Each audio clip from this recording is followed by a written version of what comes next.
thank you so much for taking the time to talk to us a little bit about the PCC measure that you're going to the November ballot with.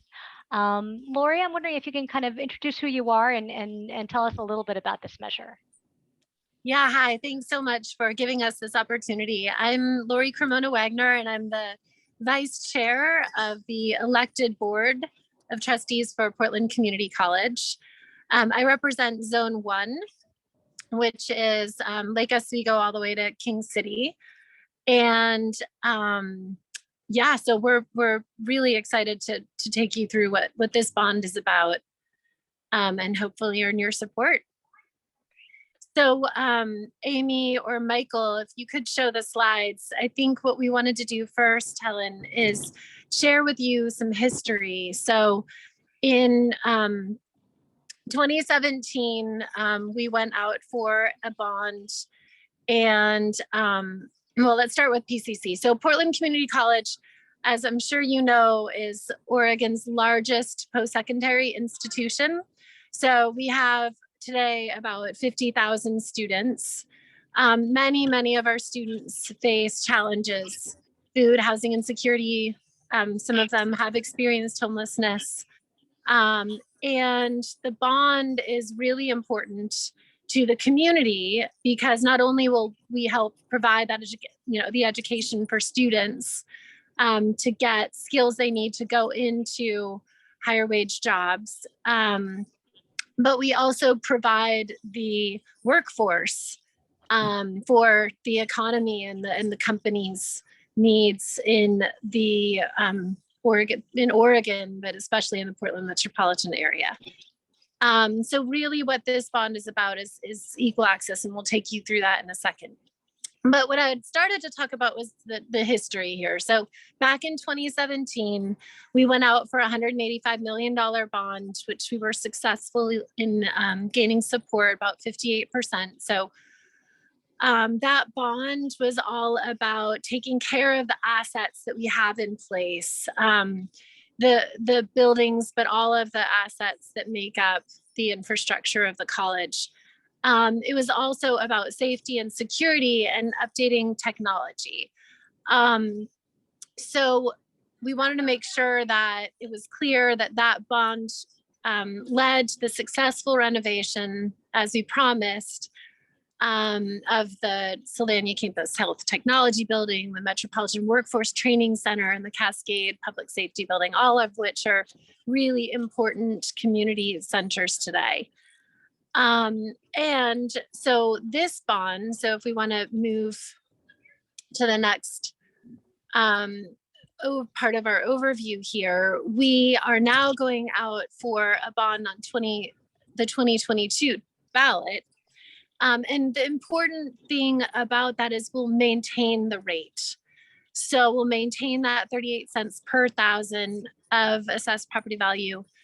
And it's really, really important because now we have more technology needs than ever, especially given the new expectations and the new opportunity that we have in terms of hybrid learning. And we'll go through that in a second, but also in terms of keeping those college assets maintained, and most importantly, providing the job training, the learning needs, accessibility, which I mentioned, but also making sure that the health and safety and the lifespan of our facilities is maintained for the community that we serve. So let's go to the next part. And Helen, do you want to jump in with questions, or do you want me to take you through more of the overview? I think just kind of go through the overview and then we'll start asking questions. Thank you. Great. Okay, so here are some of the projects, and we can take you through any of the specifics on these that you want. But at a high level, what's really important, so I actually work for a technology company. I've been in both software and hardware. As you know, things are changing so incredibly fast. And the most important thing is that our students and our community have the technology and equipment needed to keep up with those modern needs. And also at the same time, coming out of COVID, there are huge opportunities, but also really high expectations around hybrid learning, so we can provide both the classroom and the online experience, maybe even at the same time, and expanding those options so that we can gain more students, we can get people through programs faster, but especially accessibility for people with disabilities. And we heard about that loud and clear at our in-service meeting. It was wonderful. The benefits that COVID brought to people with disabilities in terms of learning were extraordinary. And we need to continue to provide those and increase those. And then at the same time, there are major facilities and technologies improvements that are needed to make sure that we can provide the workforce for the job, the workforce needs of the companies in our area. And the business needs, we're constantly working with the businesses, their needs in terms of workforce, and need to continue evolving in order to meet those needs, especially in terms of healthcare, manufacturing, everything that that you guys are writing about today. And then lastly, and equally as importantly, the health, the safety, and most importantly, the lifespan of the facilities. Okay, so in terms of the existing assets that I just mentioned, Rock Creek and the career technical education facilities, the Sylvania CT and Art Gallery, the renovation of HT West, and the career technical education in Washington County. So across the entire college district, there are major needs in terms of modernization and retrofit that we are going to cover with this bond. And then essential building functions. So roof replacements, deferred maintenance, probably the most important thing we can do so we maintain the assets that we have today. Accessibility, increasing accessibility for our disabled students and faculty and staff. And then the information technology infrastructure upgrades, which I am especially passionate about, given that that's the industry that I come from, and I know how fast that's moving. And I also hear from my colleagues on the extraordinary needs that they have in terms of workforce that Portland Community College serves. And then safety and security updates to make sure our campuses are, the safety is increased and the security is increased, you know, given some of the challenges that we see in Oregon but around the country. And then optimizing the existing resources that we have. So we have plans for both the Cascade and the Southeast campuses. There's space management studies that have been done and major improvements that we can make based on that strategy that's been laid out. And then finally, the college has gone through a major reorganization, as you might know about, and we need the facilities to actually support that one college experience. So that leads us to questions. And I believe I have a number of people on the phone who are going to help me out with the questions here. Great, thank you. Michael, actually, I'm wondering if you can go back to the slide listing the locations of, or some of the buildings that need to be modernized. Yes, of course I can do that. And because you see we have Rebecca Ocken here from the college, and she can provide sort of factual information about the projects that we're looking at. So I'm going to go ahead and share the screen and then go back to the orange slides, which are the project slides. So this was the first one, and you just tell me when to stop, Helen. I think it's the next one. There we go. So can you tell me what these buildings are? What's Rock Creek B2? So Rock Creek is our campus in Washington County. Building 2 is one of the oldest and largest buildings on that campus. Building 2 is about 180,000 square feet. It was built in 1976. Interestingly, the design team at that time used a model of a shopping mall, and that you could walk the mall and view what kind of educational opportunities you may want to see. That was a fad that's not exactly playing out well now. So we really do need to replace this building altogether. There are 2 CTE programs, Building Construction Technology, as well as our automotive repair and diesel programs. We would like to build new facilities for these CTE programs. They don't work well within the existing building because of noise and fumes. So we want to move them out, give them customized facilities that really enhance that hands-on learning experience, and then rebuild building 2 at a smaller footprint. So it would be more like 70,000 square feet, and the other square feet that we have would go to those CTE facilities. So in fact, we may be reducing our overall footprint, but increasing our efficiencies and our better service delivery for students. And would that be the single largest chunk of this bond revenue, or where the revenue would go to? B2, we've got about $55 million programmed for this one building, with the CTE at about 20 million, along with the BCT program at about 10. So Cascade is looking at a chunk of this money. It's about $85 million total, or I'm sorry, Rock Creek at about $85 million total. So what are, and maybe that's actually, I'm wondering if you have a slide or information on just, what are the biggest investments of this that you're envisioning? Definitely building 2 with the new CTE facilities, and then Sylvania, the communications technology building.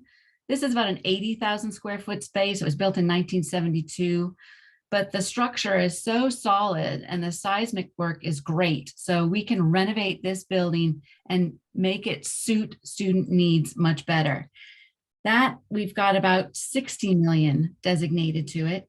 HT West is also a Sylvania building, which we'll renovate. It's about 25 million. And then we are looking to own instead of lease our facility in Hillsborough. So we would like to expand that career technology education out in Washington County. We have about 20 million dedicated to that. So these are the big projects that are programmed in this bond. And then on the next slide, we talk about the deferred maintenance and the IT upgrades, the safety upgrades, the accessibility upgrades. We do this with every bond. So those in combination are also a big chunk of the bond funding. So while you would be seeking to keep the same rate, you would be raising more than double the amount that came in the 2017 bond. Was there any discussion about looking to lower the ask of voters, considering they're facing inflationary pressures? There's so many bonds and levies that they're already on the hook for, and that affordability, housing affordability, is perhaps the #1 problem facing people in this region and Oregon as a whole. I think we actually had projects that we wanted to go out for a lot more, but we felt, given the climate, that we wanted to maintain this current rate, that asking for more than that would probably be too big of an ask right now. There's a lot more that we could build, a lot more demands that we're feeling, especially from the community that we serve. But given the climate, I think we thought this was the best idea. But Rebecca, if this is something you want to take, please keep me up here. I'll just add on, we have about $1 billion identified in need. Mm-hmm. And it was really tough to reduce our request to 450 million. This is the largest ask that we have ever made. We had a $375 million bond measure in 2008, and that went a long way. It was during the recession. This one at 450, we expect to mature over 16 years. So it's a longer period of time. And it's a refrained request given the need that we've identified. We're also looking at how we can improve our service partnerships. Housing is one thing that we are seeking partners to develop housing that's open to the community and deeply affordable at each of our campuses. So this is something quite new. We've got Home Forward as our partner at our Portland Metropolitan Workforce Training Center. 1 acre has been dedicated to them and a long-term land lease. They will own and operate the facility and provide 84 affordable units. We also have Human Solutions working with us at our Southeast campus, and they were recently awarded an $11 million grant from the state LIFT program, and they'll start to bring in also deeply affordable housing that's available to our students as well as the community. So these are the types of programs that we're looking at to enhance the services that we provide, and partners can help bring in that funding to make it happen. I have a question that's related to Helen's inflation question. I guess I'm wondering about your confidence level, given the fact that over the past year, so much has increased so rapidly in cost, steel, concrete, wood products. I mean, are you really going to get anywhere close to what you expect from these dollars, given the trajectory over the last year and what's expected in the near term? It's a fine question, and it's a bit of a crystal ball that we're hoping for. We definitely have a line item for escalation. We do that with every bond, and we have met that escalation with every bond. So we have some level of confidence that yes, we will deliver on these projects. Again, because it's such a conservative list, it's not what we need. It's what we absolutely have to continue to provide the services that we do for our students. The good news is that I did read that lumber prices yesterday returned to pre-pandemic pricing levels. So there's hope there. Yes. Good, I have to repair my fence. I just did that. I timed it terribly. I have one other question, which is the Newburgh roof. What happened at the end of the day? I mean, there was the roof, it went bad, they replaced the roof. Some people said that roof went bad. What happened with the bond supported roofing project at Newburgh at the end of the day? Yeah, the roof is repaired and it's functioning just fine. There was mediation and it was found in favor of the college, and the college basically received the funds lost. So we were pleased with that result. Okay, so the contractor ended up covering the extra costs for both repairs and the replacement, or just the repairs, the second go around? For repairs, repairs and replacement for the final product. Okay. Those additional costs, the unforeseen costs, were covered by the contractor. Okay, thank you. What is your enrollment this year at PCC? You know, I don't know the latest number, but we were still hovering around 50,000 full and part-time students. And how is that compared to, for instance, 5 years ago? Do you know? I can tell you in 2012, we were exceeding 100,000 because of the recession. Our enrollment it fluctuates with the economy, and with the plentiful job market, we're finding that students are working at this point. So we anticipate enrollment plateauing, if not increasing, in future years. In terms of just kind of what's been happening with enrollment, or really just a lot of the investment that's going in on, at the high school level for CTE, for instance, why do you think it would make sense to put a lot more into CTE at the PCC level, as opposed to, for instance, high school or some of the other efforts that are taking place right now, like with apprenticeships or other kind of ways of providing those services to people looking to get into the trades?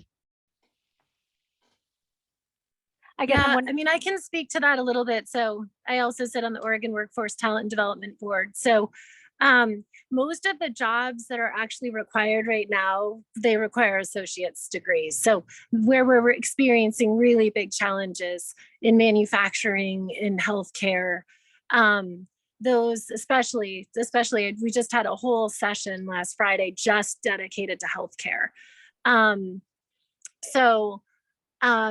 I would say we partner with all of those institutions, with the K-12, with the workforce boards, but most of the needs that we're seeing in the Portland metropolitan area are served by the programs that we're working with them on.